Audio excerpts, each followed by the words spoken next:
Hello, everyone. My name is Lucas TC, and I'm Mrs. TC's son, and I'm here to read you your bedtime Bible story as a guest speaker. So, the story I'm going to be reading for you is the story of Solomon, also known as a wise ruler, or 1 Kings 1 through 8, and I'll be reading from the Beginner's Bible today. So, first up, Solomon. King David had a son named Solomon. Solomon grew up to be the king after David. One night, God asked Solomon, "What would you like to have, Solomon?" Solomon said, "I just want to be wise." God said, "I will give you a wise heart." And as we can see here, Solomon is praying to God. Solomon was the wisest king in the whole world. Many people came to ask him questions and hear him teach. God made Solomon very rich, and God's people did not have enemies. They lived in peace. Then Solomon chose workers to build a special home. This was a beautiful temple for God and was a place where people could worship. And when it was finished, Solomon lifted his hands to heaven. "Praise the Lord," he said. He has made all of his promises and he has kept all of his promises, and may he be with us forever. And that's the story of Solomon.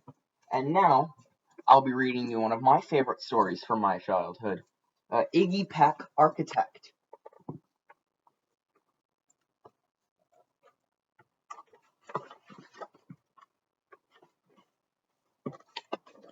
Young Iggy Peck is an architect, and has been since he was 2, when he built a great tower in only an hour, with nothing but diapers and glue. "Good gracious, Ignatius," his mother explained, "that's the coolest thing I've ever seen." But her smile faded fast as a light wind blew past, as she realized the diapers weren't clean. "Ignatius, my son, what on earth have you done? That's disgusting and nasty. It stinks."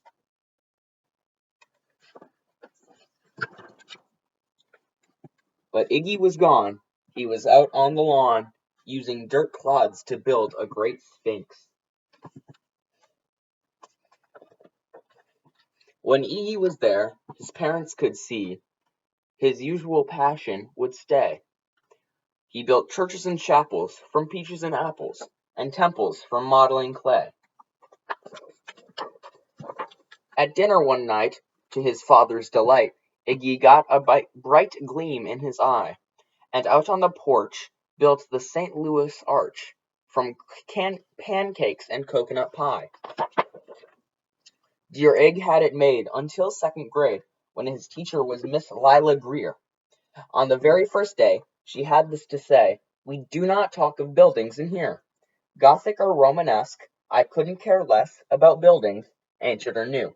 She said in her lecture about architecture that it had no place in grade 2.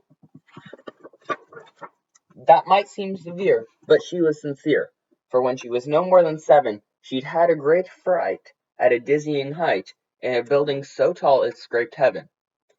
On an architect's tour of the 95th floor, young Lila got lost from the group.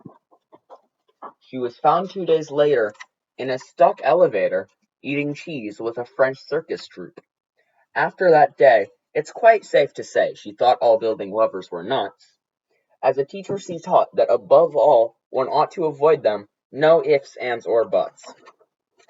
And as you might guess, it would cause Iggy stress to hear such terrible talk, but he didn't hear. He sat in the rear while building a castle of chalk. "You, Iggy Peck, your desk is a wreck. Tear down that castle right now. You will not build in here. Is that perfectly clear?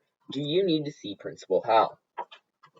"No, ma'am," Iggy said. He lowered his head, and his heart sank down to the floor. With no chance to build, his interest was killed. Now second grade was a bore. After 12 long days that passed in a haze of reading and writing and arithmetic, Miss Greer took the class to Blue River Pass for a hike and an old-fashioned picnic. They crossed an old trestle to a small island nestled in the heart of a burbling stream, but they no sooner passed than the footbridge collapsed, and Miss Lila Greer started to scream. "We're trapped here, oh my! Alas, kids, goodbye!" Her eyeballs rolled back in her head. She dropped to the ground with a vague groaning sound, luckily fainted, not dead. The class was amazed.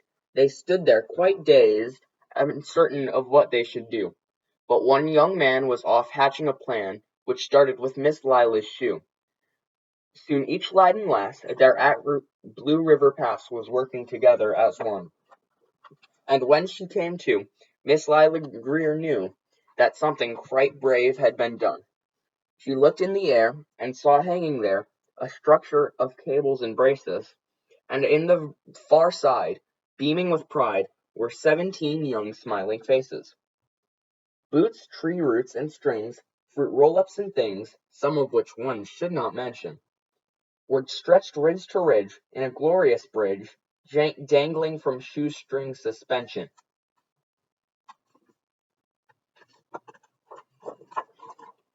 It became to Miss Lila Greer as she crossed that bridge over the stream. There are worse things to do when you're in grade 2 than to spend your time building a dream. Now every week at Blue River Creek Elementary in 2nd grade, all the school kids can hear, along with Miss Greer, how the world's greatest buildings were made. The weekly guest speaker in t-shirt and sneakers talks of buildings from Rome to Quebec. Of course, he's the guy who builds towers from pie, that brilliant young man, Iggy Peck. I hope you all enjoyed the story. Have a good night, Crosspoint kids.